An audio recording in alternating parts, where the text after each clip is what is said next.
मेरा नाम आरुष है। मैंने घर में ही शादी हॉल खोला हुआ था। मेरे शादी हॉल में जो भी दुल्हन की शादी होती थी, उसकी शादी हॉल में आने के बाद इज्जत खराब हो जाती थी। आखिर ऐसा क्यों होता था? लड़कियों की इज्जत खराब होने की वजह से गांव के सारे लोग मुझ पर इल्ज़ाम लगा रहे थे कि ये सब कुछ तुम कर रहे हो, और गांव का माहौल एकदम से सनसनीखेज हो गया था।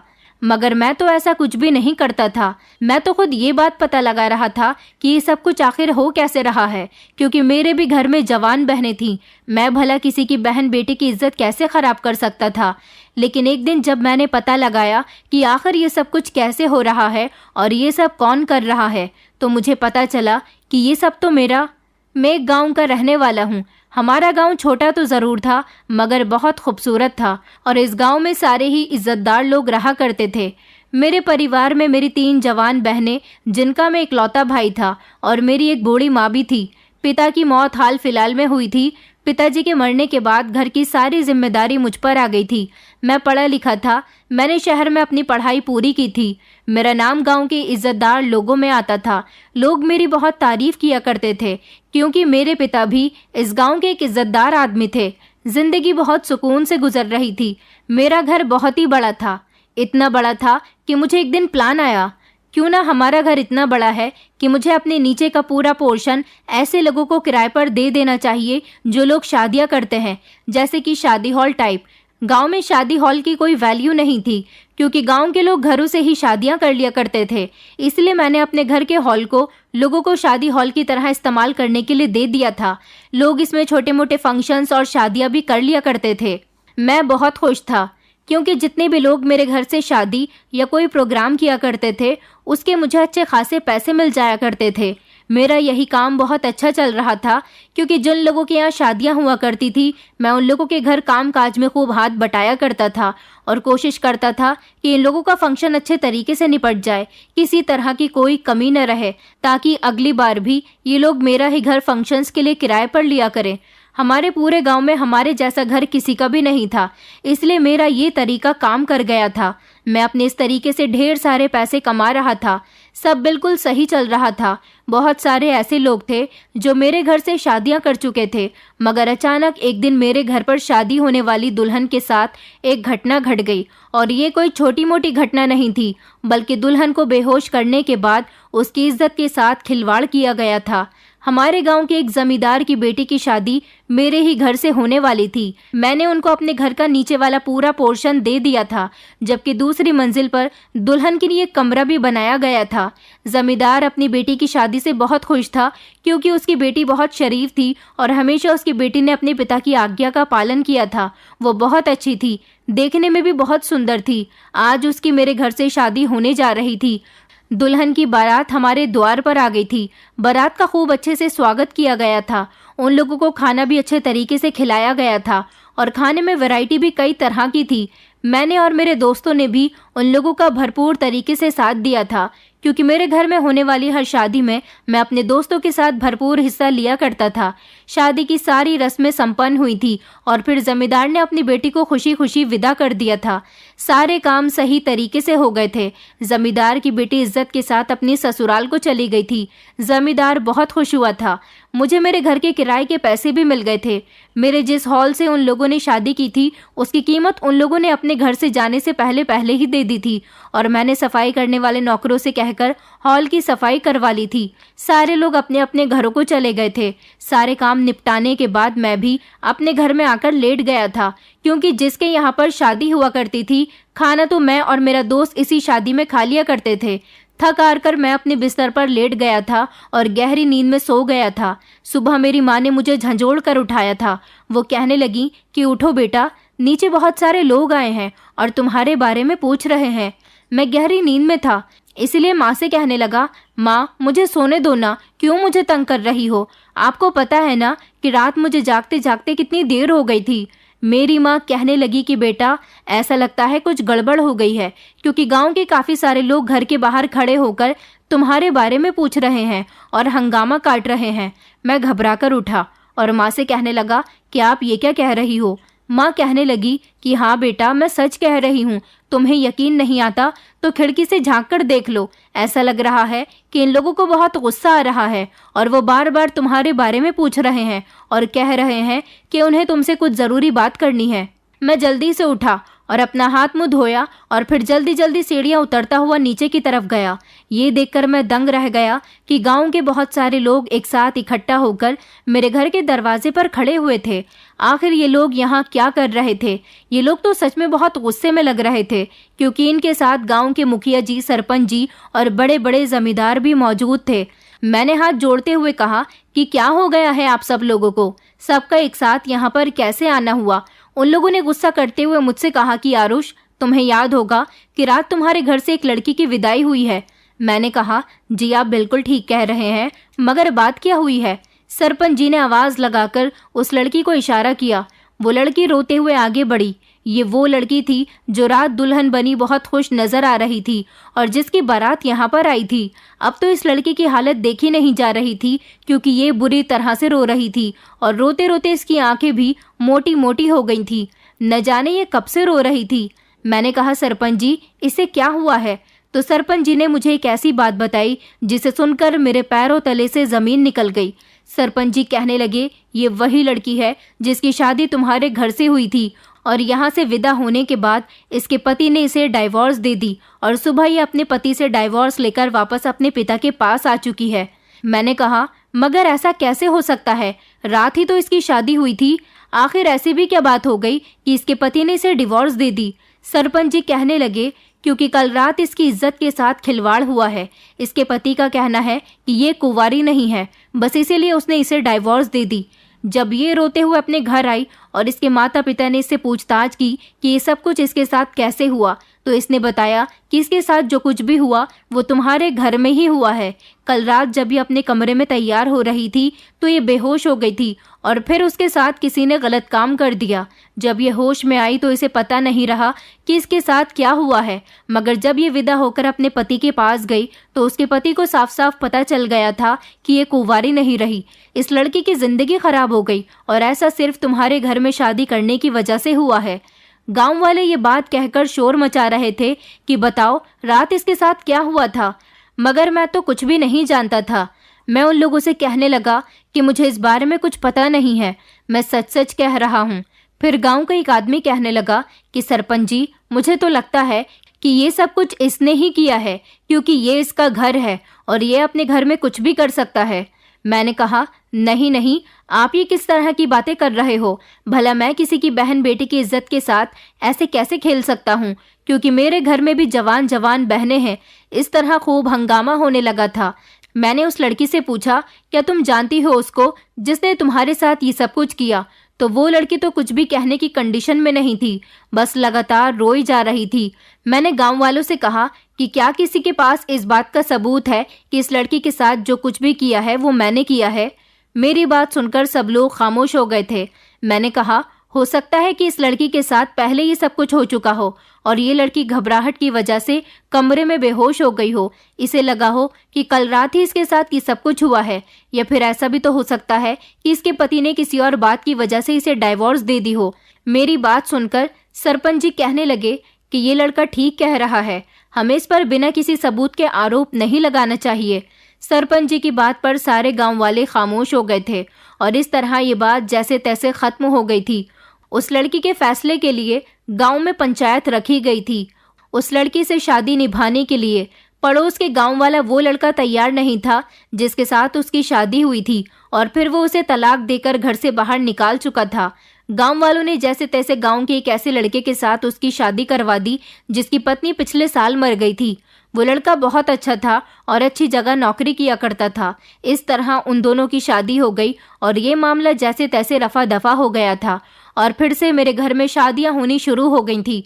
मगर 2 महीने बाद जब फिर से उसी जमींदार के छोटे भाई की बेटी की शादी मेरे घर में रखी गई तो उसके साथ भी वही कुछ हुआ था जो उस लड़की के साथ हो चुका था। अगले दिन फिर से मेरे घर के आगे भीड़ इकट्ठा हो गई थी और सारे ही लोग हंगामा कर रहे थे कि घर के बाहर निकलो। मैं जैसे ही शोर की आवाज सुनकर घर के बाहर गया तो ये देखकर मैं दंग रह गया था कि फिर से सारे लोग इकट्ठा होकर कह रहे थे कि कल रात फिर से तुम्हारे घर में हमारी बेटी की इज्जत के साथ खिलवाड़ हुआ है। आखिर तुम्हारा शादी हॉल में ये सब क्या हो रहा है? तुम जानते हो कि इससे पहले भी एक लड़की के साथ ये सब कुछ हो चुका है और तुमने कहा था कि लड़की को उसके पति ने या तो किसी और बात पर डाइवोर्स दे दी होगी या फिर लड़की के साथ ये सब कुछ पहले कभी और हो चुका होगा। इस बार भी दूसरी लड़की का यही कहना है कि उसके साथ ये सब कुछ तुम्हारे शादी हॉल में रात के समय हुआ था, जब अचानक वो तैयार होते समय बेहोश हो गई और फिर जब उसे होश आया तो उसे अपनी तबीयत कुछ ठीक नहीं लगी। जब वो विदा होकर अपने ससुराल चली गई तो उसके पति ने यह बात कहकर उसे डाइवोर्स दे दी कि तुम कुंवारी नहीं हो, और फिर वो लड़की सुबह के समय अपने मायके वापस आ गई। अब बताओ तुम्हारा क्या कहना है? क्या इस बार भी इसी लड़की के पति को कोई गलतफहमी हुई है? मैं तो उन लोगों की बात सुनकर घबरा गया था। मेरे मुंह से शब्द नहीं निकल रहे थे, मगर मैं इस टेंशन में था कि आखिर ये सब कुछ क्या हो रहा है। मैंने उन लोगों को समझाने की कोशिश की कि आप लोग तो मुझे अच्छी तरह से जानते हैं कि मैं कितना इज्जतदार हूँ। मेरे पिता के बारे में भी आप लोग जानते थे। हमारे खानदान में दूर दूर तक किसी ने भी किसी की बहन बेटी को नजर उठाकर कभी नहीं देखा। मैं ऐसा कभी नहीं कर सकता, क्योंकि हर फंक्शन में मैं आप लोगों के साथ काम में लगा रहता हूँ। तो फिर मैं ऐसा कैसे कर सकता हूँ? मुझे तो कामकाज में इतना वक्त ही नहीं मिलता कि मैं एक पल सुकून कभी ले सकूं। खाना भी आप लोगों की नजरों के सामने ही बैठकर खाता हूँ, और फिर जब तक आप लोग अपने घर को वापस नहीं चले जाते तब तक मैं अपने घर वापस नहीं जाता। वो लोग कहने लगे, तो फिर तुम्हारे यहाँ दूसरी बार ऐसा हादसा क्यों हुआ? मैंने कहा, मैं इस बात का कोई जवाब नहीं जानता, क्योंकि आप लोगों की ही तरह इस घटना से मैं भी अनजान हूँ। मैंने इस बार फिर से गांव के लोगों से यही कहा था कि क्या कोई ऐसा सबूत है जो ये बात जाहिर करता है कि इस लड़की के साथ गलत करने वाला मैं हूँ। जब लड़की से पूछा गया तो उसने मना कर दिया कि उसे नहीं लगता कि मैंने उसके साथ ये सब कुछ किया है। इस तरह पंचायत ने इस लड़की के हक में भी कोई सही फैसला करके इस लड़की की जिंदगी को भी बेहतर बना दिया था। मगर मैं इस बात से परेशान था कि मेरे घर में ये सब कुछ कैसे हो रहा था। आखिर मेरी अपनी भी तो बहनें थीं, उन्हें तो आज तक कभी कोई नुकसान नहीं पहुंचा था। मैं बहुत परेशान रहने लगा था। गांव वाले सबका इल्जाम मुझे दे रहे थे। वो तो अच्छा होता था कि मैं अपनी समझदारी से और सबूत की बात करके उन लोगों के सवालों से बच जाता था, मगर मैं परेशान इस बात से था कि अगर किसी दिन इन लोगों को कोई ऐसा सबूत मिल गया जो ये बात जाहिर करता हो कि दुल्हनों के साथ ये सब कुछ मैं करता हूँ, तो मुझे इस गांव से निकाल दिया जाएगा। आखिर गांव में मेरी क्या इज्जत रहेगी? मेरी माँ ने जब मुझे परेशान देखा तो वो यही कहने लगी कि अच्छे लोगों के साथ हमेशा अच्छा होता है और बुरे लोगों के साथ हमेशा बुरा होता है। तुम बहुत अच्छे हो, तुमने तो कभी किसी बहन बेटी पर गंदी नजर नहीं डाली, तो तुम्हारे साथ ऐसा कैसे हो सकता है?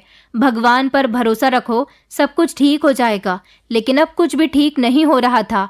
मेरा कारोबार तो मेरा घर ही था, जिसको मैं किराए पर देता तो लोग मेरे घर से अपने बच्चों की शादी किया करते थे। अब उन्होंने मेरा घर शादियों के लिए लेना बंद कर दिया था।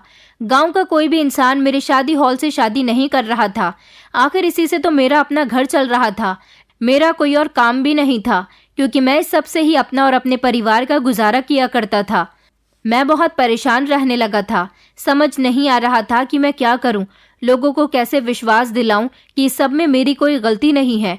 कई लोगों को तो मैं इस बात का विश्वास दिलाने की कोशिश भी करता था, मगर कोई भी मेरी बात मानने के लिए तैयार नहीं था। अब मेरे घर से कोई भी शादी नहीं करता था। मैंने अपना नीचे का हॉल बंद कर दिया था। मेरे दोस्त भी मुझसे इस बारे में पूछते थे कि आखिर तुम लोगों को यकीन क्यों नहीं दिलाते। अब मैं उन्हें क्या बताता कि मैं लोगों को तो कई बार यकीन दिला चुका हूँ। बिना किसी सबूत के लोग मुझ पर इतना बड़ा इल्जाम लगा देते हैं। मेरे दोस्त भी मेरे साथ मिलकर शादी के कामों में लगे रहते थे। हम 3 दोस्तों का ग्रुप था। जब भी मेरे घर में कोई फंक्शन होता था, मैं अपने दोस्तों को बुला लिया करता था और शादी हो जाने के बाद थोड़े से पैसे उन लोगों को भी दे दिया करता था। वैसे तो वो दोनों ही अलग अलग जगह पर नौकरी पर लगे हुए थे, लेकिन वो लोग शाम को फ्री होते तो मेरे साथ साथ बहुत मेहनत किया करते थे। ऐसा इसलिए था क्योंकि मैंने केटरिंग के लोग नहीं रखे हुए थे। वेटर बनकर मैं और मेरे दोस्त ही बारात में आए हुए लोगों को खाना सर्व किया करते थे।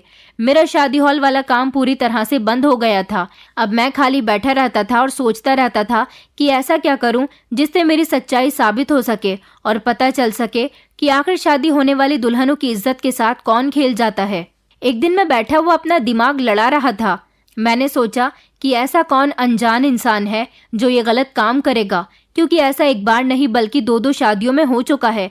फिर मैंने ध्यान लगाया कि दोनों ही दुल्हनों के साथ ये सब बारात आने से पहले ही हुआ था। उस हिसाब से तो बारात वाले लोग तो दुल्हन के साथ ये सब कुछ नहीं कर सकते। इसका मतलब यही था कि ये जो कोई भी था वो हम ही लोगों में से कोई था। लोगों का शक मुझ पर जा रहा है, मगर मैं ऐसा नहीं कर सकता और मैंने ऐसा किया भी नहीं है। मेरे साथ आखिर कौन होता है? मेरे परिवार में भी कोई नहीं है। फिर अचानक मेरा ध्यान मेरे अपने दोस्तों पर गया, मगर मैं अपने दोस्तों पर शक नहीं कर सकता था। मेरे दोस्त बहुत मेहनती थे। आखिरकार वो पैसे के लिए काम करते थे, तो फिर वो ऐसा क्यों करते थे? लेकिन फिर कुछ सोच विचार करने के बाद मेरा ध्यान अपने एक दोस्त अखिल पर गया, जो कि इन दोनों बार दुल्हन की शादी की रस्में होने से पहले किसी न किसी काम का बहाना लेकर बीच फंक्शन से ही गायब हो गया था। सबसे पहली बार जब ऐसा हुआ था तो बारात आने से पहले अखिल ने कहा था कि उसके घर से फोन आ गया, उसकी मम्मी की तबीयत ठीक नहीं है, इसलिए वो अपने घर को चला गया था और फिर पूरे 2-3 दिन तक वो वापस नहीं आया था। और जब दूसरी बार ऐसा हुआ तो अखिल कहने लगा कि उसे एक ज़रूरी काम याद आ गया, वो 1 घंटे में वापस आ जाएगा, मगर 1 घंटे बाद वो वापस नहीं आया था। जबकि दूसरी वाली शादी में भी वो 2-3 दिन के बाद ही मेरे पास आया था, क्योंकि मैं उसे पैसे दिया करता था।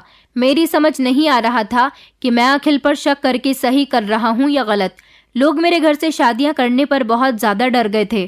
पूरे गांव में यही अफवाह फैल गई थी कि इस लड़के के शादी हॉल को कोई भी शादियों के लिए किराए पर मत लेना, क्योंकि इसके यहाँ से शादी होने वाली लड़कियां शादी से पहले ही अपना कुंवारापन खो देती हैं और फिर इस शादी के बाद उन्हें उनके पति तलाक देकर घर से निकाल देते हैं। ये बात पूरे गांव में आग की तरह फैल गई थी और मेरा कारोबार दिन ब दिन ठप होता जा रहा था। मेरी मम्मी को मेरी बहनों की शादी की फिक्र लगी रहती थी, क्योंकि वो भी जवान हो गई थी। वैसे तो एक बहन की शादी के लिए तो मैंने थोड़ा सा दहेज इकट्ठा कर लिया था, लेकिन मेरी दूसरी बहन के लिए उसे देने के लिए मेरे पास कुछ भी नहीं था और मेरी दोनों ही बहनें एक जैसी ही उम्र की थी, इसलिए मैं उन दोनों की शादी एक ही दिन कर देना चाहता था। समझ नहीं आ रहा था कि मैं क्या करूं। गांव वालों के सामने अपनी बेगुनाही कैसे साबित करूं, उन्हें कैसे बताऊं कि इसमें मेरी कोई गलती नहीं है। न जाने क्यों गांव के लोग ऐसा होने पर मुझे सजा दे रहे हैं। हालांकि मेरे हॉल से लोग बहुत सारी शादियां कर चुके हैं और आज तक कभी ऐसा कुछ नहीं हुआ। न जाने क्यों इन दोनों शादियों में ही ऐसा हुआ था। फिर मैंने दिमाग लगाया कि दोनों ही बार जमींदार की बेटी और जमींदार के भाई की बेटी के साथ ऐसा हुआ। इसका मतलब जरूर इस बात का कोई ना कोई कनेक्शन है। मुझे कुछ न कुछ करके तो ये बात पता लगानी ही थी कि आखिर ये सब कुछ किसने किया था, ताकि सब कुछ खुलकर गांव वालों के सामने आ सके और मैं इज्जत से सर उठाकर जी सकूं और मेरा काम भी वापस से चलने लगे। इसलिए मैंने एक प्लान बनाया और मैं अकेला ही गांव के सरपंच के पास चला गया। गांव के सरपंच जी के पास जाने के बाद मैंने जो कुछ भी सोचा हुआ था वो उनको बता दिया और उनसे कहा कि आप मेरा साथ देंगे तो जरूर हम उस इंसान को पकड़ पाएंगे जिसकी वजह से लोग मुझे गलत समझ रहे हैं। मेरी मदद करने के लिए सरपंच जी तैयार हो गए थे। इसीलिए सरपंच जी ने उसी जमींदार की छोटी बेटी की शादी मेरे शादी हॉल में करवाने का फैसला किया और फिर शादी का दिन भी तय कर दिया गया था। सारे गांव में ये बात फैला दी गई थी कि अब जमींदार की दूसरे नंबर वाली बेटी की शादी है और उसकी शादी का निमंत्रण सारे गांव वालों को दे दिया गया था। गांव वाले इस बात से कंफ्यूज हो रहे थे कि जमींदार इस बार भी क्यों मेरे घर से अपनी बेटी की शादी करना चाहता है। लोग जमींदार से बहुत सारे सवाल कर रहे थे, मगर जमींदार ने किसी की भी बात का कोई जवाब नहीं दिया, क्योंकि वो भी मेरे प्लान में शामिल था। और फाइनली शादी का दिन भी आ गया था। बारात आने से आधा घंटे पहले मैंने दुल्हन के कमरे को अच्छी तरह से जांच लिया था और अपने दोस्तों से भी कह दिया था कि वो लोग सही समय पर काम करवाने के लिए शादी हॉल में आ जाए। इस बार भी जमींदार की छोटी बेटी की शादी है और वो मेरे ही हॉल से शादी करना चाहता है।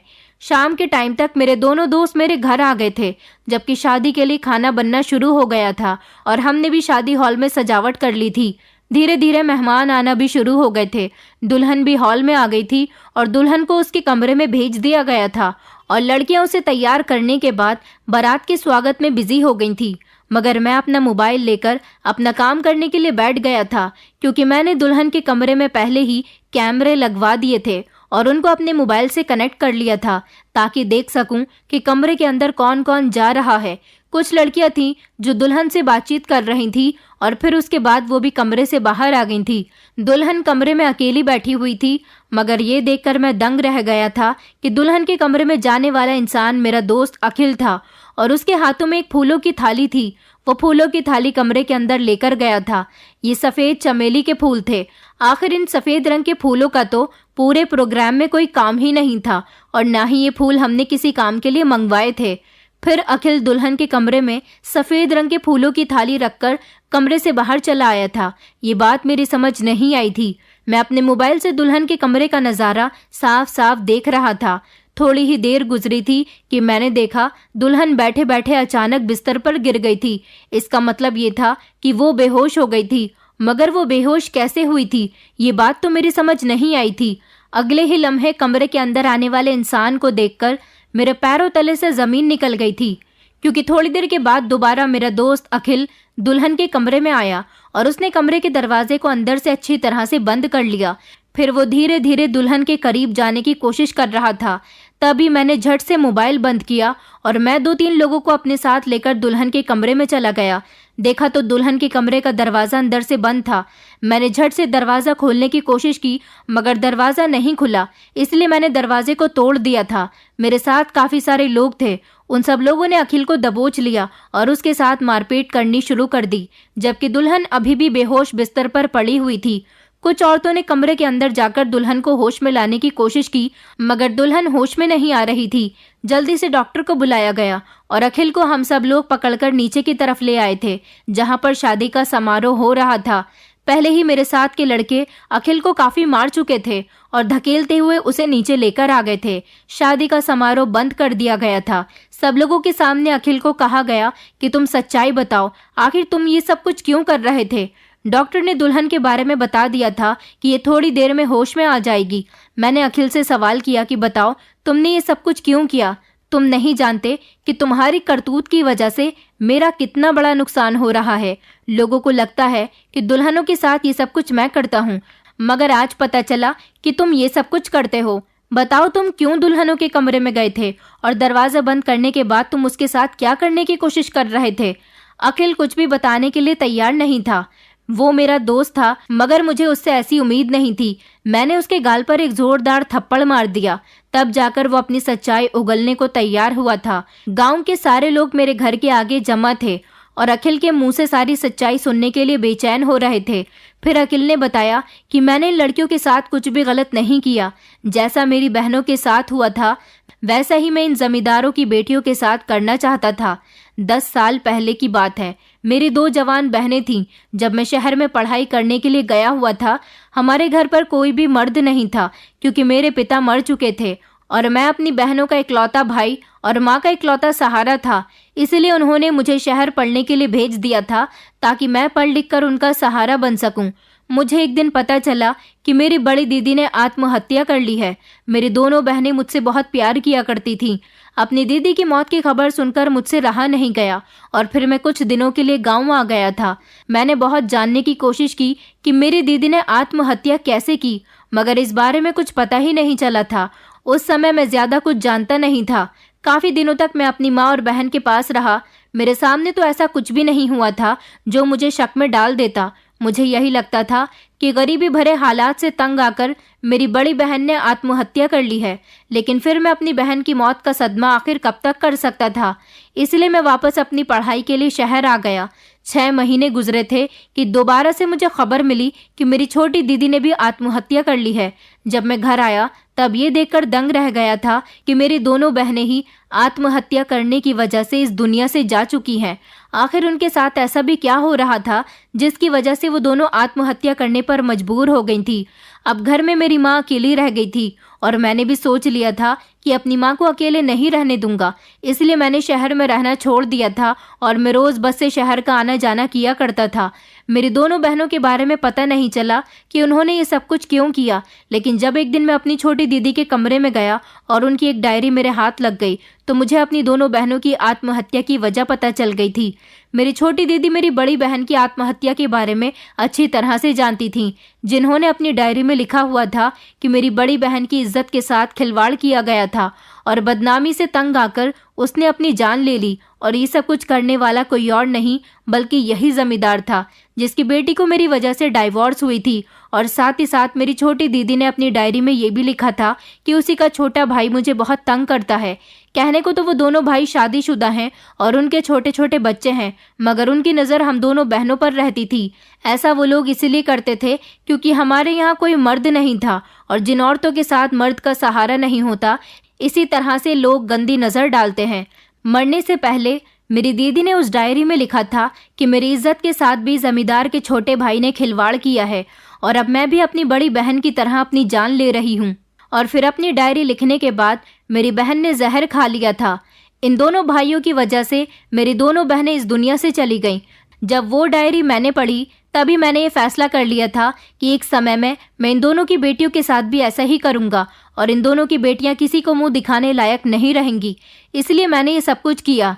मैं चाहता तो अपनी बहन की डायरी गांव वालों के सामने भी ला सकता था, पुलिस में रिपोर्ट भी दर्ज करवा सकता था, लेकिन मैं जानता था कि इतने अमीर लोगों के सामने मुझ जैसे गरीब और कम उम्र के लड़के की बात पर कोई भी यकीन नहीं करेगा। आखिरकार मेरा साथ देने वाला कोई भी नहीं था। मेरी बूढ़ी माँ क्या कर सकती थी? वो तो बस अपनी बेटियों की मौत पर रोती रहती थी। मेरा बदला पूरा हो गया। आज जब मुझे पता चला कि जमींदार की दूसरे नंबर वाली बेटी की शादी होने जा रही है, तब भी मैं उसके साथ यही सब कुछ करने के लिए आया था। मगर आज तुम लोगों को मेरी सच्चाई पता चल गई। मैंने इन लोगों के साथ कुछ गलत नहीं किया, बस मैंने अपना बदला पूरा किया। वैसे भी इस गांव में रिवाज है कि जान के बदले जान और इज्जत के बदले इज्जत, तो मैंने इस रिवाज को कायम किया और अपनी बहनों की इज्जत के बदले इज्जत का बदला लिया। अखिल की बात सुनकर हम सब लोग शर्मिंदा हो गए थे। हम सब की नजरें जमीन में गड़कर रह गई थी। मैंने अखिल से कहा कि तुमने इस लड़की को बेहोश कैसे किया? मैंने दुल्हन के कमरे में कैमरे लगवा दिए थे और मैं सब कुछ अपने मोबाइल में बैठा हुआ देख रहा था।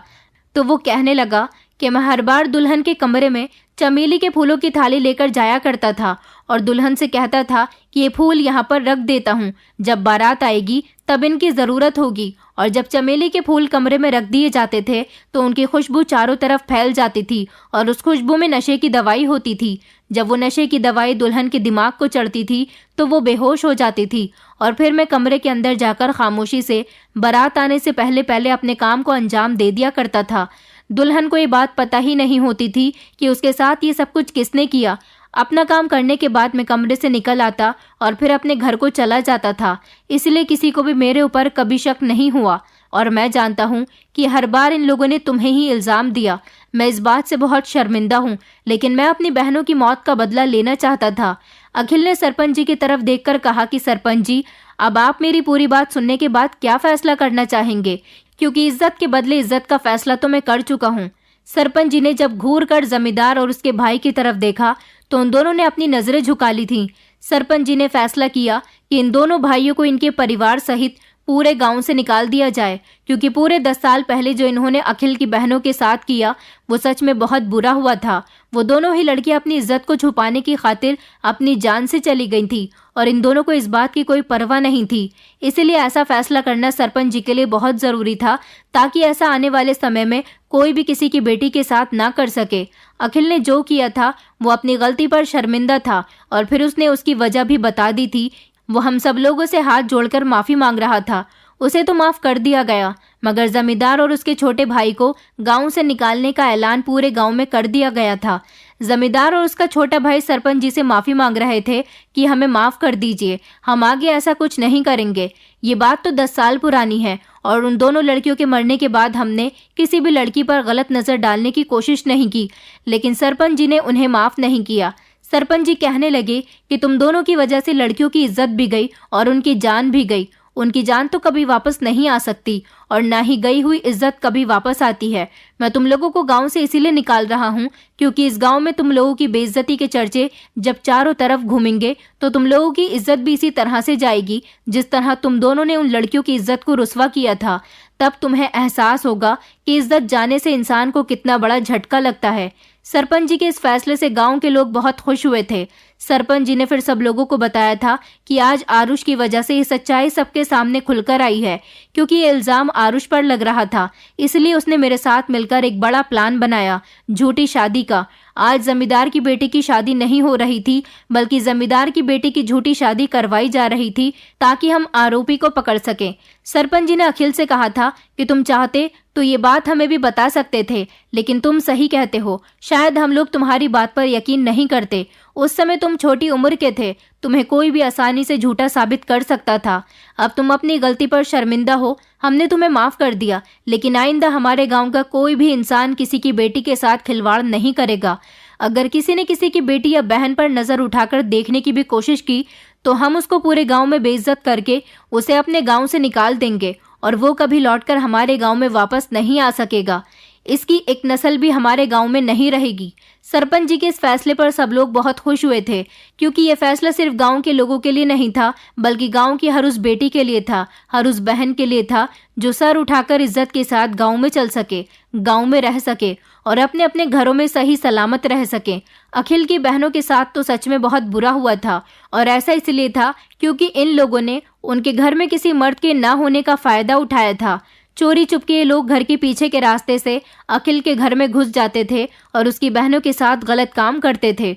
उसकी बहनें तंग आ चुकी थी, इसलिए एक एक करके उन्होंने आत्महत्या कर ली। ऐसी बहन बेटियों की हिफाजत करना हमारा फर्ज बनता है। इसलिए अगर आपके गांव, कस्बे या फिर आपके शहर में भी लड़कियों की इज्जत के साथ इस तरह का खिलवाड़ होता है तो आरोपियों के लिए कड़ी से कड़ी सजा रखें। वो सजा से इतना डर जाएं कि किसी की बहन बेटी को गंदी नजर से देखने की उनके अंदर हिम्मत भी न रहे। दोस्तों, उम्मीद करती हूँ आपको हमारी कहानी पसंद आई होगी।